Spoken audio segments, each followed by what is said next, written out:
প্রিয় দেশবাসী, আপনাদের আমাদের সন্তানদের জন্য একটি গণতান্ত্রিক বাংলাদেশের রূপরেখা তৈরি করতে আমরা দৃঢ় প্রতিজ্ঞ। বাংলাদেশের অন্তর্বর্তীকালীন সরকারের প্রধান উপদেষ্টা হিসেবে ডক্টর মোহাম্মদ ইউনূস ২৭ সেপ্টেম্বর জাতিসংঘ সাধারণ অধিবেশনে ভাষণ দেবেন। এর আগে থেকে ডক্টর ইউনূসকে নিয়ে জল্পনা কল্পনা শুরু করেছে বিশ্ব নেতারা। জাতিসংঘের মহাসচিব অ্যান্টনি গুতেরেসের মুখপাত্র স্টিফেন জুডানিক বলেছেন, ডক্টর ইউনূস জাতিসংঘের অত্যন্ত মর্যাদা সম্পন্ন এবং গুরুত্বপূর্ণ অংশীদার। উন্নয়নশীল বাংলার ১৭ কোটি মানুষের নতুন স্বপ্ন ও আশা আকাঙ্ক্ষার কথা তুলে ধরবেন বিশ্ব শান্তি প্রতিষ্ঠার অন্যতম নায়ক, নোবেল বিজয়ী অধ্যাপক ও মাইক্রো ক্রেডিটের জনক ডক্টর মোহাম্মদ ইউনূস। এবারে জাতিসংঘ অধিবেশন ঘিরে বেশ কিছু চমক দেখাতে পারেন প্রধান উপদেষ্টা। আগামী ২৪ থেকে ৩০ সেপ্টেম্বর জাতিসংঘের ৭৯তম অধিবেশন চলবে। বরাবরের মতো বিশ্ব নেতারা জাতিসংঘ অধিবেশনে যোগ দেবেন।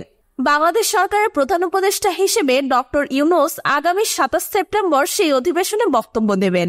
জাতিসংঘ অধিবেশনে যোগদানকালে ভারতের প্রধানমন্ত্রী নরেন্দ্র মোদীর সঙ্গে ডক্টর ইউনূস বৈঠক করতে পারেন।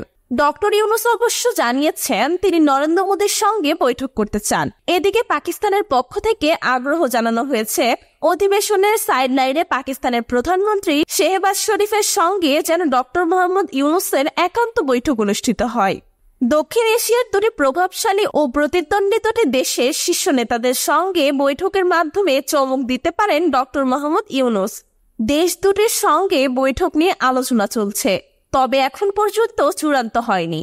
জাতিসংঘ অধিবেশনে প্রধান উপদেষ্টার সফর সঙ্গী সংখ্যা নিয়েও এবার থাকছে বিরাট চমক।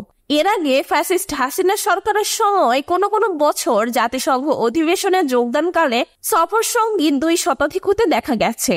২০১৫ সালে ২২৭ জনের প্রতিনিধি দল নিয়ে শেখ হাসিনার ৭০তম জাতিসংঘ অধিবেশনে যোগ দিয়েছেন। ২০১৪ সালের ৬৯তম সাধারণ অধিবেশনে সফর সঙ্গী ছিল ১৭৮ জন। এইসব নিয়ে ব্যাপক আলোচনা সমালোচনা ছিল সেই সময়। তবে এবার প্রধান উপদেষ্টার দপ্তর থেকে সফর সঙ্গী হতে যাচ্ছেন মাত্র ৭ জন। বাংলাদেশ থেকে মোট সঙ্গী হতে পারেন ১৫ থেকে ২০ জন। প্রধান উপদেষ্টা ডক্টর মোহাম্মদ ইউনূস দক্ষিণ এশীয় আঞ্চলিক সহযোগিতা সংস্থা সার্ককে পুনরুজ্জীবিত করতে আগ্রহী। সে কারণে সার্ক নেতাদের সঙ্গে একটি বৈঠক ও ফটো সেশন করার আগ্রহ প্রকাশ করেছেন তিনি। দীর্ঘদিন ধরে সার্কের কোনো সামিল হয়নি, সে কারণে জাতিসংঘ অধিবেশনে এই সার্ক নেতাদের সঙ্গে বৈঠকের সুযোগ কাজে লাগাতে আগ্রহী প্রধান উপদেষ্টা। আর এটি সম্ভব হলে নতুন চমক তৈরি হবে নিশ্চয়। নোবেল বিজয়ী ডক্টর ইউনূস সারা বিশ্বের মানুষের কাছে পরিচিত, আর এখন অন্তর্বর্তী সরকারের প্রধান উপদেষ্টা তার পরিচয় নতুন মাত্রা যুক্ত করেছে। সে কারণে জাতিসংঘ অধিবেশনের ফাঁকে বিশ্ব নেতাদের সঙ্গে ডক্টর ইউনূসের বৈঠক হবে বলে আশা করা হচ্ছে।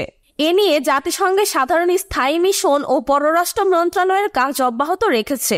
কোন নেতাদের সঙ্গে বৈঠক হবে তা এখনো চূড়ান্ত না হলেও জাতিসংঘ মহাসচিব অ্যান্টনিও গুতেরেস, আন্তর্জাতিক অপরাধ আদালতের প্রধান কৌঁসুলি করিম খান, জাতিসংঘের শরণার্থী বিষয়ক হাই কমিশন ফিলিপ্পো গ্র্যান্ডি সহ একাধিক বিশ্ব নেতার সঙ্গে ডক্টর ইউনূসের বৈঠক হতে পারে।